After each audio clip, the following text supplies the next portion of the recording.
She didn't flinch when I walked into the room, my sister just smiled. That slow, icy smile I hadn't seen since we were teenagers, the one she used when she thought she'd won.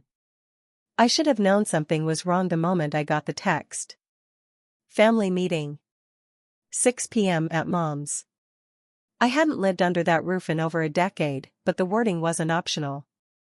So I went. I wore black, like armor, and carried nothing but my car keys and the weight of my grandfather's name. The room smelled like citrus-scented polish and manipulation. My mother, Patricia, perched at the head of the dining table like a queen who'd outlived her throne. My stepfather Craig stood behind her, hands clasped like a security detail. Rachel, my younger sister by 3 years, was already seated, legs crossed, a glass of white wine untouched in front of her. And then I saw them, 2 men in expensive suits, folders already open, pens at the ready. Patricia's voice was smooth. "Amber, meet our lawyers." I sat, but my spine stayed straight. "I'm Amber Whitaker. I'm 31, and last month, my grandfather Harold, the man who raised me more than anyone else ever did, left me his entire estate. Over $2 million. A house, a hardware chain, land in 3 states. And he left all of it to me. Not to his daughter. Not to his other grandkids. To me. Because he knew. He always knew. They called it betrayal. Said I'd manipulated him in his old age. That I'd taken advantage of a dying man. But that's not the story I'm here to tell. This story is about what came after. About how my sister blackmailed me over the will. And how it called a family intervention that none of them saw coming. My grandfather wasn't just family. He was a force of nature. He built everything from nothing. Started with a single hardware store in a dusty corner of Arizona, long before big box chains and venture capital. He used to say success wasn't about ideas, it was about sweat, the kind that stains your collar and breaks your back. I believed him. Because I saw it. I lived it. Saturdays at age 13, I was sorting screws and memorizing inventory codes while my friends were at the mall. By high school, I could balance the books on the same ledger paper he taught me to use. My mother never understood any of it. She married for comfort, not for grit. And when the comfort started to fade, she remarried into something softer, someone quieter. Craig never had a backbone, he just floated in her tide. Rachel. Rachel watched it all. She was good at that. Watching. Waiting. Smiling when it counted. She always had a way of turning moments to her advantage, a fight, a favor, a fortune. When Harold passed, he left me the keys. To everything. And from the second the will was read, I was no longer their daughter, sister, niece. I was the enemy. The family meeting started civil. They called it a clarification. The lawyers, polite but sharp-eyed, explained there were concerns about undue influence, especially given Harold's health in the final year of his life. Rachel didn't speak, not at first. She just slid a manila envelope across the table. I opened it. Photocopies. Emails. Screenshots. Old messages between me and Harold. Notes I'd left in the hospice binder. A spreadsheet from my laptop. Somehow, she'd hacked it. "You've been tracking finances since before he was officially diagnosed," she said finally, calm and crisp. She didn't accuse. She observed. Like a prosecutor. Patricia leaned forward. "All we want, Amber, is fairness." I didn't answer.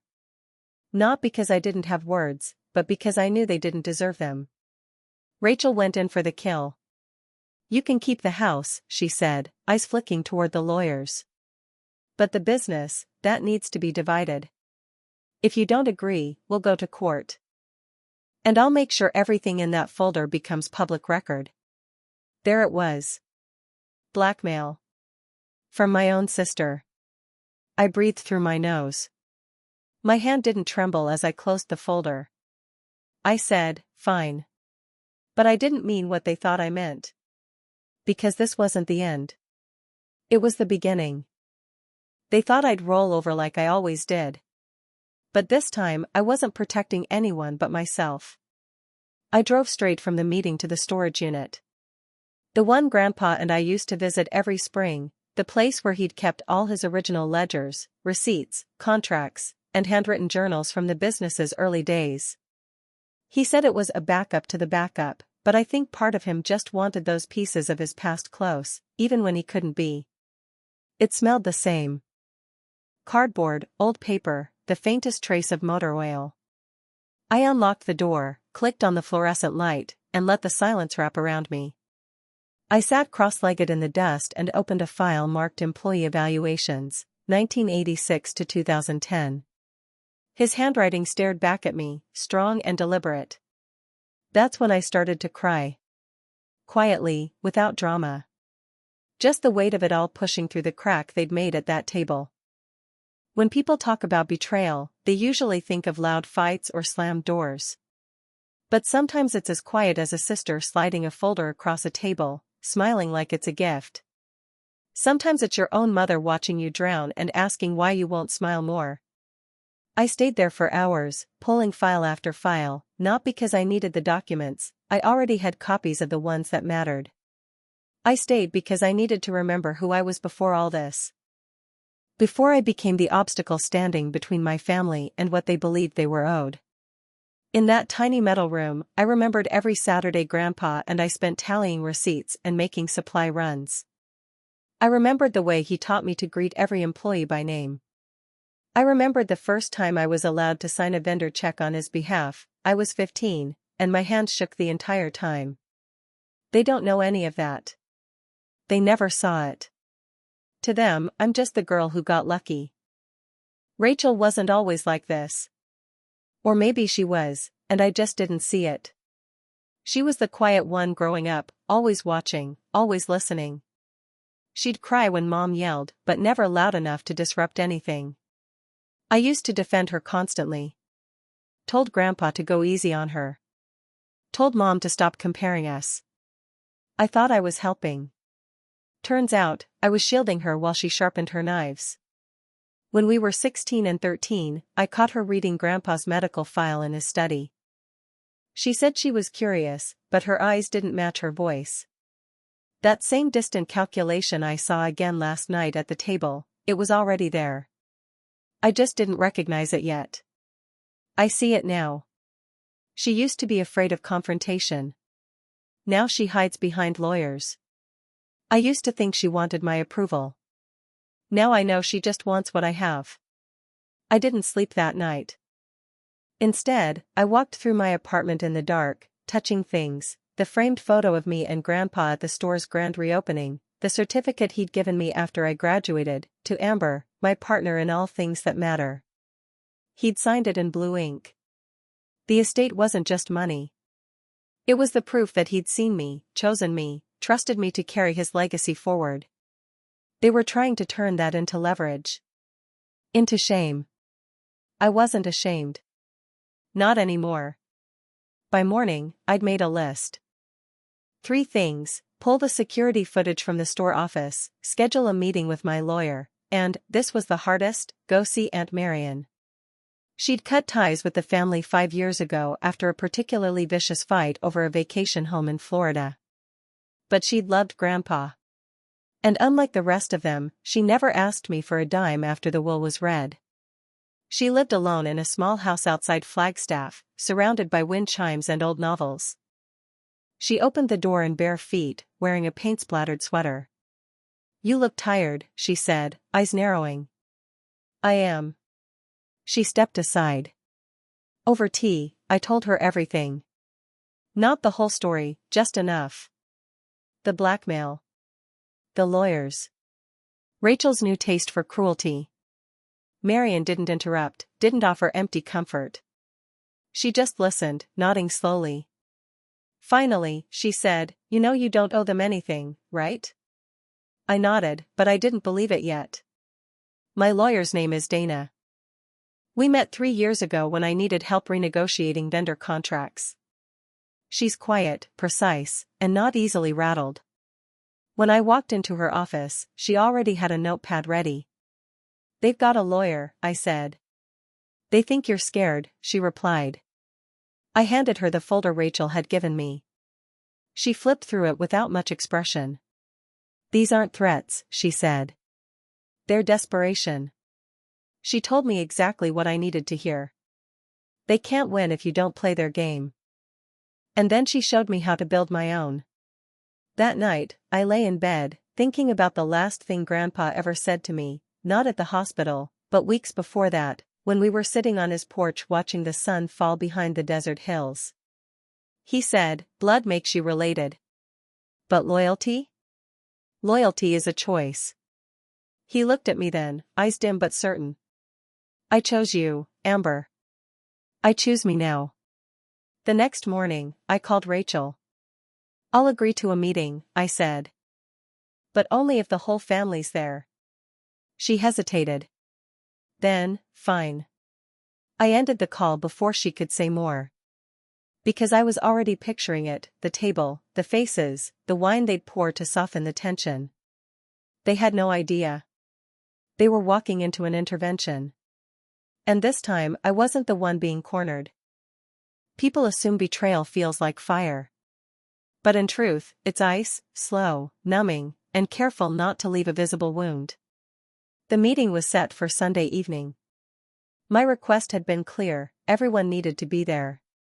No excuses. No delays. I wanted them all in one room, the same room where Grandpa used to host Christmas dinners, where we sat cross-legged opening gifts and pretending things were simpler than they were. Rachel didn't question it. She thought she'd won already. Patricia likely thought it was a peace offering. Even Craig, who rarely spoke in complete thoughts, seemed to believe this was me surrendering. I let them. The hardest part wasn't the waiting. It was pretending not to care while I waited. I went about my week like normal. I worked from the small office at the store's headquarters, reviewing quarterly projections, responding to supplier emails, signing off on employee raises. Business moved on. Life moved on. But inside, something brittle had started forming. Not anger, exactly. Something colder. More durable. 3 days before the meeting, I received an envelope at my apartment. No return address. No note. Just a plain manila envelope slipped under the door. Inside were printouts. Photos of me and Grandpa. Grainy, scanned images. Us at the office. At the ribbon-cutting ceremony. At his hospital bedside, my hand holding his. And on top, a single sheet. Typed in bold. "If you won't do the right thing, we will." No signature. It wasn't Rachel's style. Too blunt. Too messy. But it had her fingerprints all over it. Craig, maybe. Or one of her friends. She had a way of making people do her dirty work. Always had. I didn't tell anyone. Not Dana. Not Aunt Marion. Because I knew this was the beginning of the pressure, the kind that doesn't scream, but whispers in dark corners. They wanted fear. I gave them silence. By Saturday, the rumors had already started. An employee from the Mesa location texted me a screenshot of a Facebook post Patricia had made. A vague but pointed caption over a family photo. "Sometimes the hardest decisions come from love. Truth will come to light." I stared at the image longer than I should have. Grandpa wasn't in it. Neither was I. But Rachel, of course, was front and center. Her hand on Patricia's shoulder. Her teeth bared in something that resembled a smile if you didn't look too closely. That night, I called Dana. "They're baiting you," she said. I replied, "I know. What do you want out of this, Amber?" It was a fair question. I looked around my apartment. Everything in it was mine. Chosen. Paid for. Earned. I want them to see who I am. Who he chose. Dana paused. Then said, "Then let's make sure they never forget." Sunday arrived with a strange kind of stillness. The desert heat hadn't yet broken for fall, but the sky was soft, the light dim. I wore dark jeans and a navy blouse. No makeup. Hair pulled back. Not for them, for me. I wanted to look like the woman Grandpa trusted. Not the girl they remembered. When I pulled into the driveway, Craig's truck was already there. Rachel's SUV. A third car I didn't recognize, likely one of the lawyers. I sat for a moment before getting out. My heartbeat was steady. My fingers didn't shake. I'd imagined this moment for years, not this exact one, but something like it. The reckoning. Inside, the house was cool and overly lit. They were all in the dining room, just as I'd pictured. Patricia looked up from her wine glass. Her smile was too wide. "Amber," she said. "Glad you came." I nodded but didn't respond. Rachel didn't look at me. She was flipping through a folder. Confident. Polished. Detached. The lawyer, a man in his late 40s with slicked back hair, motioned toward the chair they'd left open for me. Not the head of the table, but near the end. I didn't sit. Instead, I pulled out my phone, placed it face down on the table. "I'm recording this," I said. "Legally." Rachel's eyes flicked up. "Just once." The smile faltered. Patricia said, "There's no need for that." "There is," I replied. "And then Saturday." They began with concern. That was always the tactic, wrap control in care. The lawyer spoke first. "We believe there were irregularities in the final months of Mr. Whitaker's estate planning." He didn't say manipulation. Not yet. But the implication hung heavy. Rachel followed, her voice even. "No one's accusing you of anything, Amber. We just want transparency." I stared at her. "Do you?" She blinked. I continued, "Because I brought some of that." I slid a second folder across the table. Inside, timelines. Legal filings. Power of attorney documents signed months before his death, notarized, witnessed, stored in 2 separate safety deposit boxes. Dana had done her work. I didn't speak again for a while. I let the silence stretch. "Let them read." Craig finally said, "We thought this was a family matter." I looked at him, really looked. He hadn't aged well. Too many years of passive loyalty to the wrong people. So did I. After 30 minutes of circular arguments, the blackmail finally surfaced. Rachel placed her folder down, hands folded neatly on top. "We have evidence that you were making decisions before his diagnosis was public." "Financial decisions." I said nothing. The lawyer added, "Which could be perceived as overreach." I replied, "Unless they were made under legal power of attorney, which they were." Rachel tried again. "You were never close to Mom." I tilted my head. "What does that have to do with Grandpa's will?" Patricia snapped, "Don't play games." I turned toward her. Calm. Centered. "I'm not." Then I did what I came to do. I reached into my bag and took out the letter. Grandpa's final letter. Dated, signed. Sealed in an envelope that Dana had verified, scanned, and notarized for legal validity. I read the first line aloud. "To my granddaughter Amber, you are the keeper of my legacy, not just my assets." I didn't read the rest. I didn't have to. Because I saw it in their faces. The recognition. The quiet defeat. Afterward, they said little. Rachel gathered her things in silence. Patricia refilled her wine glass. Craig stood, then sat again. No one tried to take the letter. No one questioned its authenticity. I picked up my phone. "I'll send you copies," I said.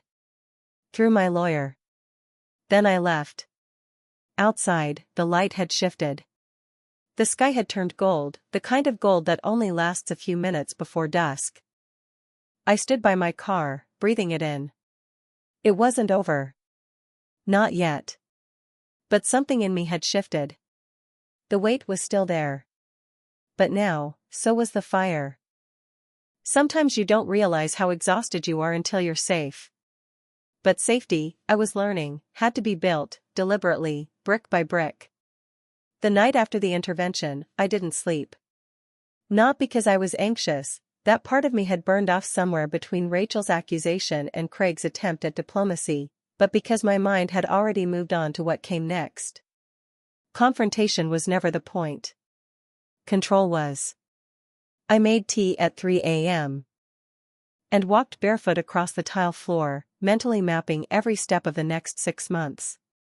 The estate was secure, for now.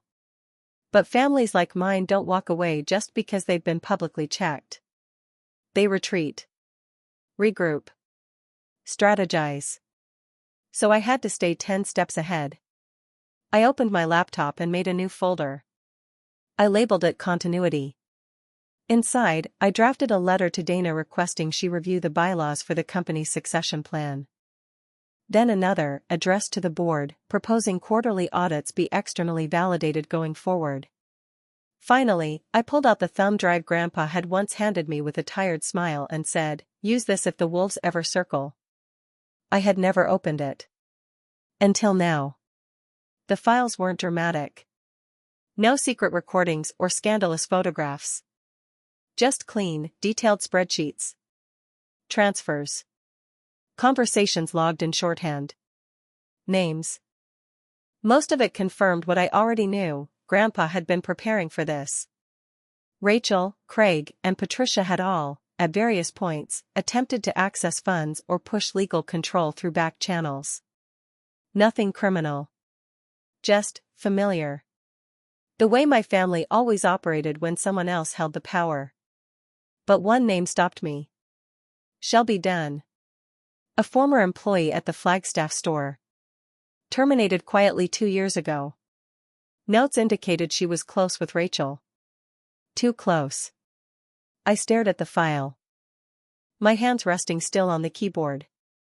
Rachel had always been careful to keep her hands clean. That was the thing about her, she never touched the knife, just made sure one was placed close enough for someone else to grab. I made a note to find Shelby. Not to accuse. To listen. Tuesday morning, I walked into the main office at the Mesa store. Everyone went still for a moment, the kind of silence that has nothing to do with surprise and everything to do with deference. These were Grandpa's people.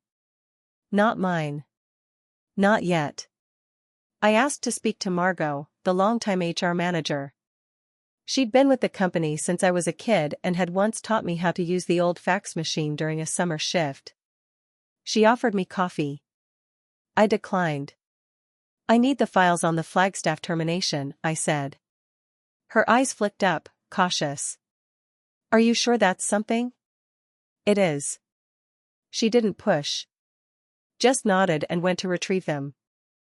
Inside the file was exactly what I expected: poor performance reviews, absenteeism, a vague line about compromised internal trust. But there was also something else, an unsigned letter of resignation. Sloppy formatting. No header. Just a 3-sentence paragraph ending with a single line. "This job has become emotionally unsafe." I knew what that meant. I'd lived it, too. I took a photo of the letter with my phone and left. By Thursday, I'd found Shelby. She worked at a florist shop in a strip mall 10 miles outside town. I didn't call ahead. I didn't warn her. I just walked in and said, "Do you remember Harold Whitaker's granddaughter?" She froze, pruning shears halfway through a stem. Then she said, "You came." We sat in the alley behind the shop, 2 lawn chairs under a cheap plastic awning. She smoked. I didn't. "I'm not here to threaten you," I said. "I just need to understand." Shelby didn't play coy. "She promised me a job," she said after a long pause. "After she got control. Said I'd have a real title. Health benefits." She meant Rachel. "She told me Harold didn't trust you," Shelby continued. "Said you were manipulating him. That you were obsessed with the inheritance." I stayed quiet. She gave me access, she added. To his office. Told me what to look for. What to copy. My stomach didn't drop. It settled. Why are you telling me this now? Because she lied. And I lost everything anyway. She reached into her coat and pulled out a flash drive. I don't want money, she said. Just make sure they don't get away with it. I gave the drive to Dana. She didn't flinch when she saw the contents, email chains, screenshots, a list of dates where Rachel had logged into Grandpa's financial dashboard using a backdoor password. Enough to open a civil case, she said. Possibly criminal, if we press. I shook my head. Not yet. Amber. Not yet. I wasn't interested in court battles. Not unless they forced my hand. This wasn't about justice in the legal sense. It was about precision. Instead, I called a meeting with the regional managers. There were 5 of them. 3 men, 2 women. All older than me. All skeptical of me. I laid out my plan: new transparency protocols, reinvestment in employee education, performance-based bonuses. Not just talk. Numbers. Charts. Budget reallocations. Then I handed each of them a sealed envelope. Inside was a personal letter Grandpa had written to each one. Prepared long before his death. Endorsing me. Trusting me. Asking for their loyalty. They read in silence. No one spoke for a long time. Then Angela, the manager from Tempe, looked up and said, "Whatever you need, Amber." That was the moment I took the reins. Quietly. Without fanfare. The way he would have wanted. I returned home that night and opened the envelope again, the one with Grandpa's final letter. I hadn't read the rest before. Not out loud. So I did. Not for them. For me. This family has always measured power by noise. But you understand restraint. You understand what it means to protect something even when it breaks you. My hands trembled, but my breath stayed steady. I folded the letter and put it back in the drawer. Then I stared at the ceiling for a long time, letting the silence become something warm. Something earned. The next morning, my phone buzzed. A text from Rachel. Coffee? Just us. I stared at it for a full minute. Then typed one word. Soon. Because she didn't know yet. But I was about to set the table myself. She thought she was summoning me for peace. What she didn't know was that I'd already chosen the battlefield. The cafe Rachel picked was new, all soft lighting, white brick walls, and overpriced pastries displayed like jewelry. It was the kind of place she'd never have set foot in before her social circle expanded into realtors, junior attorneys, and women who wore activewear as status symbols. She was already seated when I arrived. Alone, of course. No lawyers. No mother. She waved me over with that polished restraint she'd perfected, as if none of this had been ugly. I sat down without a word. She didn't waste time. I think we've both had time to reflect, she said. And maybe we took things too far. Her voice was smooth. Measured. But the edge was still there, buried beneath the smile, in the way her fingers drummed once against the cup before stilling. I didn't answer. Not yet. I've been thinking, she continued, about how we move forward. As sisters. That word landed strange in my ears. She went on, I know you have control right now. But families rebuild. Maybe there's a way to do that. Together. I finally spoke. What do you want, Rachel? She blinked once, long and slow. Then leaned back. Options. Of course. Not forgiveness. Not truth. Options. I nodded, almost imperceptibly. Then I reached into my bag. The folder was thin. Just a single page, clipped neatly to a letter Dana had prepared for her legal team. I slid it across the table. Rachel glanced at it. Her lips tightened. I don't need more threats, she said. It's not a threat. She picked it up anyway. The letter was direct, confirmation of the new board oversight policies, the revised bylaws for any future claims against the estate, and a clause outlining full indemnity should I be forced to press charges based on the material Dana now held, including the contents of Shelby's flash drive. I let her read it. Then I said, "This is me giving you what you wanted." She looked up, confused. An option. She didn't speak, but I could see the shift, the flicker of calculation, the moment her mind started flipping through every potential angle, every silent threat she'd counted on. I gave her a moment. Then I added, "If you sign it, this ends here. No lawsuits. No public mess. You walk away with your reputation intact, and I make sure Mom never finds out about your real finances." Her shoulders stiffened. Yes, I knew about the accounts. The missing money. The Shell LLC she'd opened with Craig's help. The borrowed name. The offshore deposits. "I don't know what you think you have," she said. I leaned in, calm. "I don't think. I know." She didn't sign. Not right away. But I didn't expect her to. Because this wasn't about her signature. It was about the moment she realized she couldn't win by playing the game she created. She left the cafe 15 minutes later, without touching her drink. I watched her walk to her car in slow, uncertain steps, a woman who'd finally been forced to look in a mirror that didn't lie. I stayed behind. Ordered a tea I didn't want. Sat there as the sun angled in through the wide windows and fell across the table like a spotlight. And then I did the thing I'd avoided for weeks. I called Patricia. She answered on the third ring. No greeting. Just a breath. I said, "I'd like to stop by." A long pause. Then she said, "Fine." It wasn't warm. It wasn't forgiving. But it was something. I drove to the house in silence. No music. No phone calls.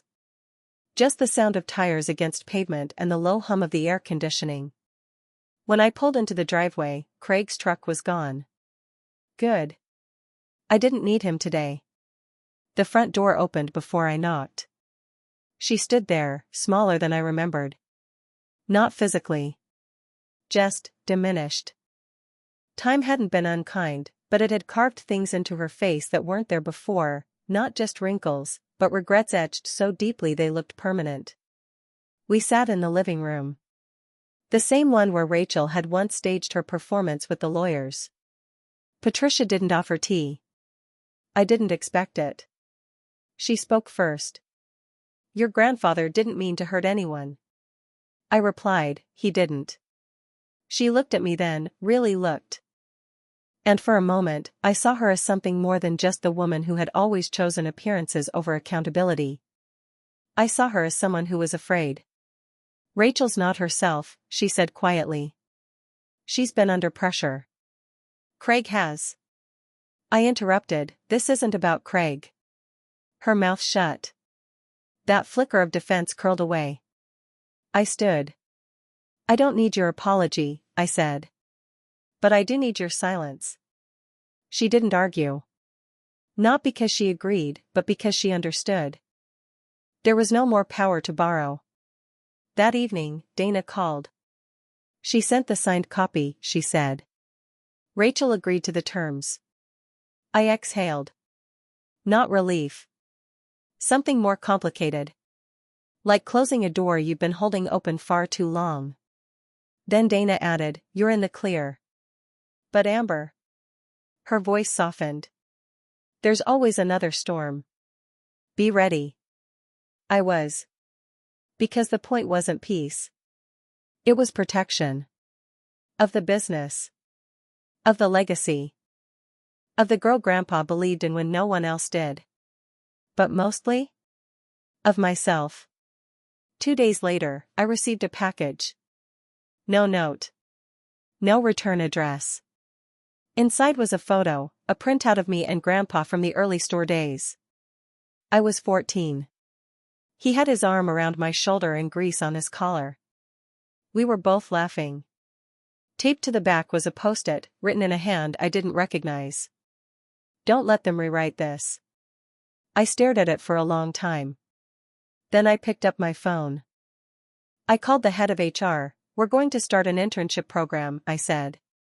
"For high school girls." She paused. "Any particular focus?" "Yes," I replied. "Accounting. Logistics. Real training." She smiled through the phone.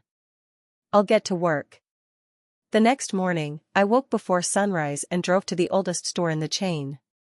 The one where it all began. I walked through the empty aisles, touching shelves, scanning labels, watching dust settle on tools that hadn't been moved in years. And then, as the first light poured in through the window, I opened the manager's office. Inside, everything smelled like oil and history. I sat in Grandpa's old chair. And for the first time in weeks, I breathed. Peace doesn't arrive with a parade. It comes in increments, in the silence after a door stays shut, in the absence of another phone call demanding more than you're willing to give. After everything, I expected the fallout to be louder. I expected shouting matches, veiled threats, maybe even one last attempt to twist the narrative in their favor. But when it came, it was quieter than I imagined. It came in subtler forms: a social media post from Patricia of a dinner table with an empty chair, a comment from one of Rachel's friends about loyalty in families, carefully public, pointed just enough. I didn't respond. They wanted me reactive. They wanted me to feel wounded, so they could play the role of peacemakers after setting fire to everything. But I was done performing grief for their benefit. Instead, I stayed in motion. I hired 2 new assistant managers, promoted from within, women in their late 20s who'd started as part-timers stocking shelves. I gave them full benefits, mentorship stipends, and the one thing I never had when I was their age, a clear message that someone saw them. I spent weekends driving to stores Grandpa never got to visit in person. Tucson. Las Cruces. Albuquerque. I met teams, asked questions, listened more than I talked. And slowly, I started hearing his voice again, not in my head, but in the way others spoke about him. Stories I'd never heard. Moments I wasn't part of. But every time, it echoed the same sentiment. He built this for people like us. Not just family. But people who showed up. Who stayed late. Who didn't ask to be chosen, just earned it. That was the legacy I chose to protect. Rachel didn't reach out again. But she didn't disappear either.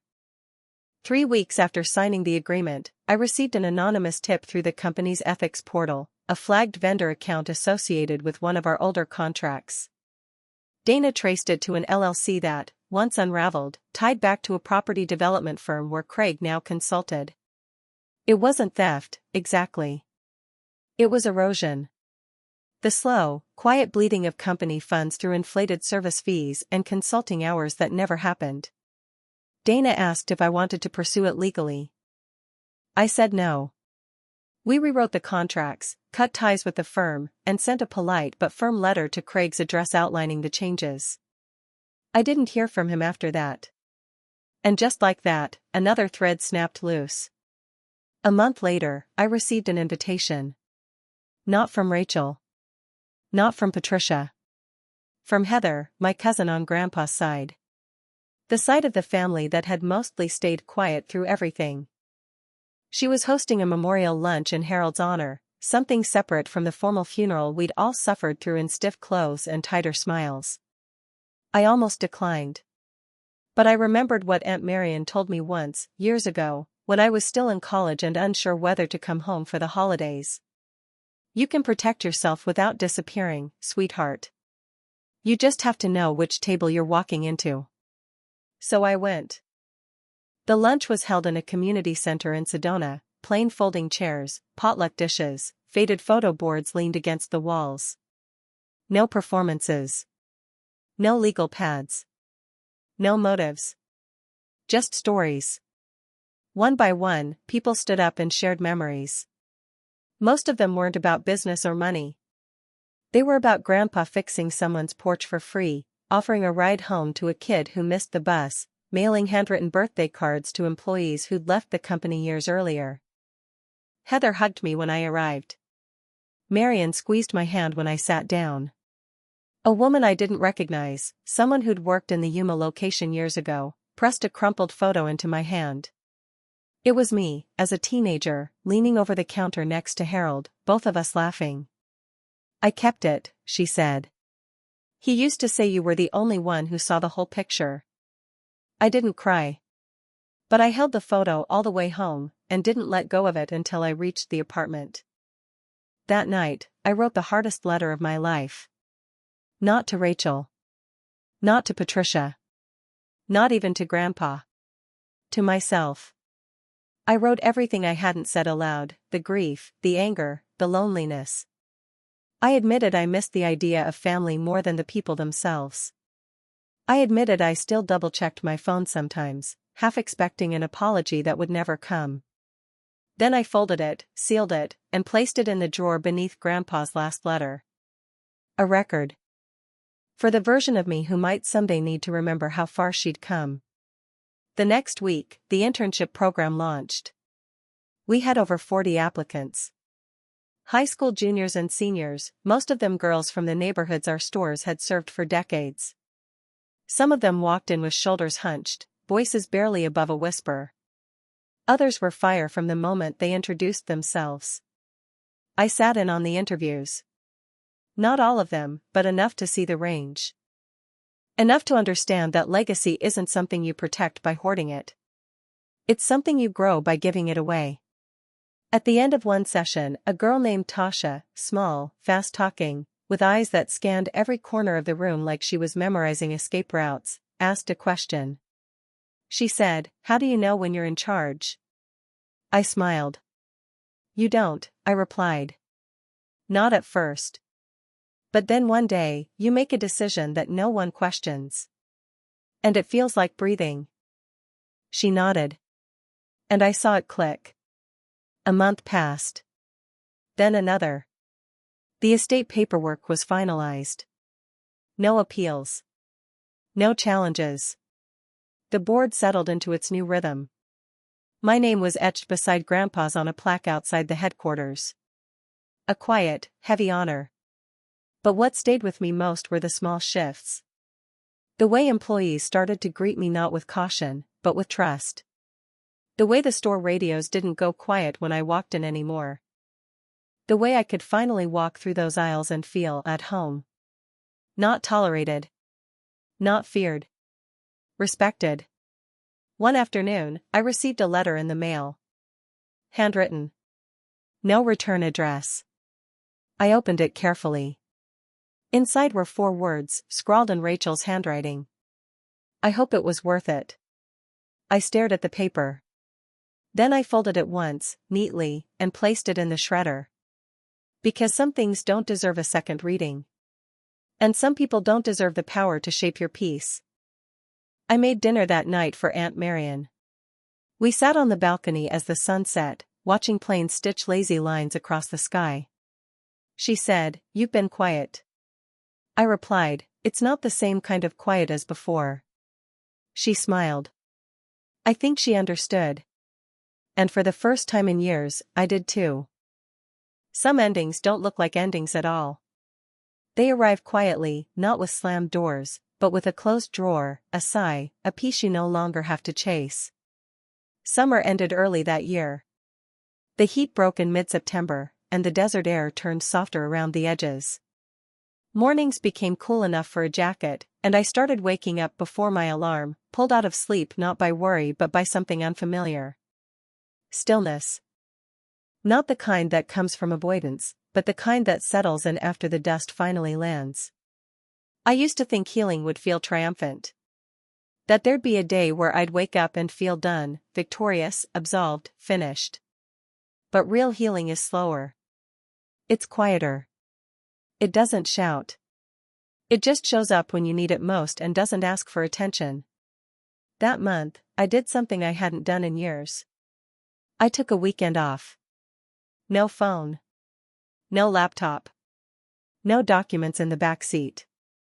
I drove north, not far, just to a small cabin outside Prescott that Grandpa had once rented for a long weekend, years ago. It still looked the same, like a photograph someone forgot to develop. Peeling paint, humming heater, dusty sunbeams stretching across the floor like memory. I lit the fireplace, sat on the old leather sofa, and read a book cover to cover. No notes, no highlighter, no thoughts about how I could apply it to work. Just story. I ate toast and jam for dinner and didn't count the carbs. I slept 8 hours without waking. I had no one to impress, no one to defend myself against, no role to prove worthy of. And in that silence, I realized something that both comforted and hurt. I had survived my own family. When I returned to the city, nothing had changed. But everything felt different. The stores still ran. The employees still called. The board meetings still happened on Tuesdays. But I moved through it all with a steadiness that came not from power, but from release. I didn't have to grip everything so tightly anymore. The business no longer felt like something I had to protect from them. It felt like something I could now protect for me. In October, I received an award. Small. Local. From a women's leadership group I'd never had time to engage with before. They wanted to recognize the internship program. The way we promoted internal talent. The way the stores were now being spoken about in terms of sustainability, transparency, opportunity. I almost declined the invitation to the ceremony. I didn't need the spotlight. But I went. Not for the applause. For the girls. Tasha was there, seated in the front row with 2 of the other interns. She'd grown taller, more confident. She wore her new name badge like armor, bold, visible, earned. I stood at the podium and didn't prepare a speech. Instead, I told a story.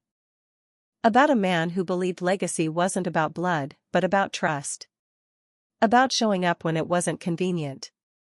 About building something worth passing on, not because of the name on the deed, but because of the values etched into every beam. I didn't mention Rachel. Or Patricia. Or the blackmail, or the letter, or the months I spent wondering if I was the crazy one. But I did say this. The hardest part of leadership isn't making decisions. It's refusing to become the kind of person you have to protect yourself from. And then I walked off stage, heart steady, hands calm. After the ceremony, I drove back to the original store. The one where Grandpa taught me how to balance a ledger, how to look someone in the eye when you shake their hand, how to apologize when you've made a mistake, and mean it. The door was still creaky. The walls still smelled like wood and oil. I walked through the aisles and paused near the paint section, aisle 6. There, tucked behind a display, was the old stool he used to sit on when his knees gave out. Still there. Still dented. I sat on it, just for a moment. And I closed my eyes. Not to remember. To rest. A few weeks later, I learned that Rachel had moved. Out of state. Patricia had told someone, who told someone else, who told one of our managers at the Tucson store. It reached me in the form of a voicemail I didn't ask for, spoken like news I might still care about. I didn't return the call. Some goodbyes don't need ceremony. Just distance. In November, I sent Aunt Marion a thank you gift. Not flowers. Not a card. But a box filled with things I'd found in Grandpa's storage unit, a set of old Polaroids from a camping trip the family had taken before I was born, a cassette recording labeled July 1994, Cabin Storm, and a tiny carved wooden bear he'd kept in his office drawer. She called the next day. She said, "You always knew what mattered." I replied, "I'm starting to." On the last day of the year, I stayed home. No parties. No resolutions.